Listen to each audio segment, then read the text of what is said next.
इनके खिलाफ by name कार्रवाई होनी चाहिए। वो डॉक्टर जिसने वो गाइड की लड़की की कौन सा इंजेक्शन दिया, जो भी कार्रवाई बनती है, जिसकी भी गलती रही है उस पर हमने कार्रवाई कर देनी है, FIR दर्ज लॉन्च। तो ये इन्होंने एक लूट का धंधा बनाया हुआ है, कुछ नहीं है, ये इंसानियत के साथ खिलवाड़ कर रहे हैं। अंबाला के एक निजी अस्पताल में रविवार सुबह उस समय हंगामा हो गया जब एक मरीज की मौत के बाद परिजनों ने अस्पताल प्रशासन पर लापरवाही के गंभीर आरोप लगाए। परिजनों का कहना है कि मृतक को केवल टांग में चोट लगी, तो जिसके इलाज के लिए उन्होंने खुद एम्बुलेंस बुलाकर मरीज को अस्पताल पहुंचाया था। 3 दिनों तक वो पूरी तरह ठीक था, लेकिन इंजेक्शन लगने के कुछ मिनट बाद उसकी हालत अचानक बिगड़ गई और रविवार सुबह उसकी मौत भी हो गई। परिजनों ने आरोप लगाया कि अस्पताल की लापरवाही और गलत इंजेक्शन देने के कारण मरीज की जान गई है। उनका कहना है कि 23 अक्टूबर को जब मरीज ने खाना खाया तो उसे इंजेक्शन लगाया गया, जिसके लगभग 15 मिनट के बाद ही उसकी तबीयत बिगड़ने लगी। स्थिति गंभीर होते देख उसे वेंटिलेटर पर रखा गया, लेकिन अगले ही दिन उसकी मौत हो गई। अब उसकी मौत को लेकर अस्पताल पर लगातार लापरवाही के आरोप लग रहे हैं। मेरा नाम परवीन है जी। ये लड़का मेरी बुआ का लड़का था, 32 साल एज थी इसकी टांग में फ्रैक्चर हुआ था। हमने 19-20 को यहाँ पे इनको सद्दोबर में लेके आए, MM हॉस्पिटल अम्बाड़ा में। तो डॉक्टर कह रहे कि इसका ऑपरेशन कर देंगे, दिवाली पे डॉक्टर छुट्टी गए हैं। तो उन्होंने कच्ची पट्टी लगा दी उसकी, तो उसकी दर्द पीड़ बंद होगी। टांग में घुटने से नीचे फ्रैक्चर था, तो इसका कोई दर्द नहीं था, ये ठीक खा पी रहा था। वो 3-4 रोटी जो भी है जितना डाइट देते हैं सारी लेता था वो, और फ्रूट वगैरह सारा खा रहा था ये। तो 23 तारीख को क्या है, खाना खा रहा था, तो एक मैडम आई, उन्होंने इंजेक्शन लगाने लगी। मैंने उसको पूछा भैया क्या इसका इंजेक्शन लगा रहे हो? ये तो ठीक है, आप डॉक्टर को बुलाओ, ऑपरेशन करना आपने 3-4 दिन से रखा हुआ हमारा पेशेंट, या नहीं आता आप हम मना कर दो, हम कहीं और ले जाते हैं। तो इन्होंने हमको गुमराह करते रहे कि करते हैं ऑपरेशन, ये गया। तो इन्होंने इंजेक्शन लगाते 15 मिनट के बाद उसकी तबीयत खराब हो गई। उसने खाना खाया, 3 रोटी खा के बस 15 मिनट में इन्होंने उसको वेंटिलेटर पे डाल दिया और हमें गुमराह करते रहे। इसको तो एकदम से अटैक आ गया जी, और कोई फेफड़ों में क्लाउड जम गया इसके। फिर कह रहे 20,000 का एक इंजेक्शन लगेगा, वो लेके आओ। तो हम वो लेके आए, तो कहते हैं कि जी अब ये तो रिपोर्ट तो ठीक आ गई, दोबारा थोड़ी देर में उसकी जरूरत नहीं पड़ेगी, इसके फेफड़े में इन्फेक्शन है, कोई जरूरत नहीं इसकी। कभी ये कहते हैं कि बिल्कुल ठीक है। दूसरा डॉक्टर, यानी कि 4 डॉक्टरों ने हमको अलग अलग गाइड किया, किसी ने एक बात नहीं कही कि हमारे मरीज को हो गया।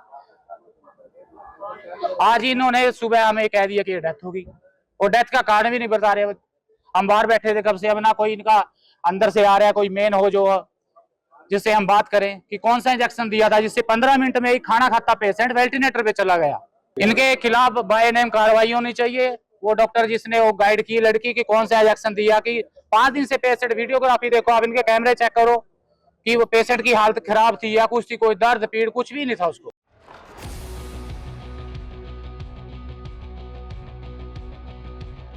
MM हॉस्पिटल में एक 32 साल के लड़के की डेथ हो गई है। तो ये कह रहे हैं कि डॉक्टरों की वजह से ये प्रॉब्लम आई है। इसकी इन्वेस्टिगेशन चली हुई है, बोर्ड बनाने की बात कर रहे हैं, इनको बोर्ड बना देंगे।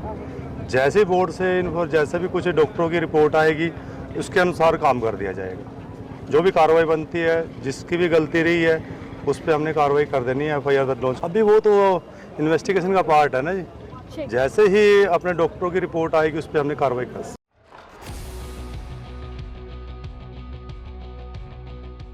जी, मैं हबाणा से हूँ, अजय हबाणा, और ये मेरे जीजा जी हैं। राय पर गांव पड़ता है, राय माजरा नड़वी के पास। तो क्या हुआ, 19 तारीख को इनको एक्सीडेंट हुआ। एक्सीडेंट में क्या हुआ, बस थोड़ा सा फ्रैक्चर था टांग में, तो इनको 20 तारीख को यहाँ रेफर कर दिया। तो हम यहाँ लेकर आए, तो डॉक्टर्स बोलते हैं भाई हम सुबह इनका ऑपरेशन कर देंगे। तो सुबह हम बोलते हैं भाई ऑपरेशन कैसे, क्या बोलते हैं भाई शाम को करेंगे, शाम नहीं कहा सुबह करेंगे। इन्होंने ऐसे करते करते हमारे 3 दिन निकाल दिए। और हमारा जीजा जी बिल्कुल ओके था, बिल्कुल ठीक ठाक थे, खाना खा रहे थे 3 दिन से बढ़िया, हमसे बात भी कर रहे थे फोन पे, सब कुछ था। लेकिन जो ये डॉक्टर्स थे, इन्होंने एक इंजेक्शन लिखा, बोलते हैं कि 20,000 रुपये इंजेक्शन लगेगा इनको, आप ये लेके आओ। तो हम वो इंजेक्शन लेने गए KD हॉस्पिटल के पास, वो इंजेक्शन मिला हमको 2200 रुपए का, और वही इंजेक्शन यहाँ नीचे मिला हमको 1100 रुपए का।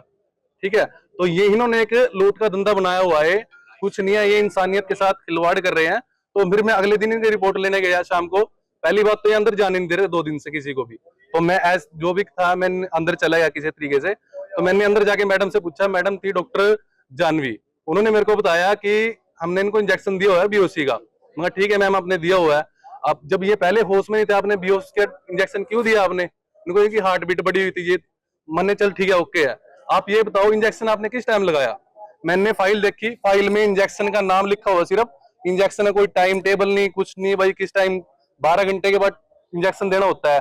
तो मैंने पूछा भाई इंजेक्शन 12 घंटे के बाद देना होता है, तो आपने टाइम क्यों नहीं लिखा? आप कैसे पता चलेगा? उनको आप जिस टाइम लेके आए होगे उस टाइम हमने इंजेक्शन लगा दिया, तो ये कोई बात हुई है? हमने तो क्या पता 2:30 बजे दिया, 9 बजे दिया, हमने थोड़ी ना पता हमारा पेशेंट परेशान है, हम भी परेशान है, हमारे को तो पता ही नहीं हमने किस टाइम दिया किस टाइम नहीं। तो ये तो इनकी रिस्पॉन्सिबिलिटी बनती है ना अभी, किस टाइम हमने इंजेक्शन देना किस टाइम से नहीं देना। तो इन्होंने क्या किया, मैंने बोला मैडम जी आप फाइल दिखाओ मेरे को, इन्होंने मेरे को फाइल दिखाई, फाइल में इंजेक्शन का नाम लिखा हुआ था ओनली, मेरे पास वीडियो भी है उनकी, तो उसमें कोई टाइम नहीं था भी 12 घंटे के बाद कैसे पता चले भी किस टाइम मैंने इंजेक्शन दिया। आप 12 घंटे वाला इंजेक्शन 8 घंटे बाद दे दो, अब 12 घंटे वाला इंजेक्शन आप 18 घंटे के बाद दे दो, तो दिक्कत तो होगी ना ऑलरेडी। तो ये इन्होंने कठपुतली समझ रखा है इंसानों को, ये तो खिलवाड़ कर रहे हैं इंसानों के साथ।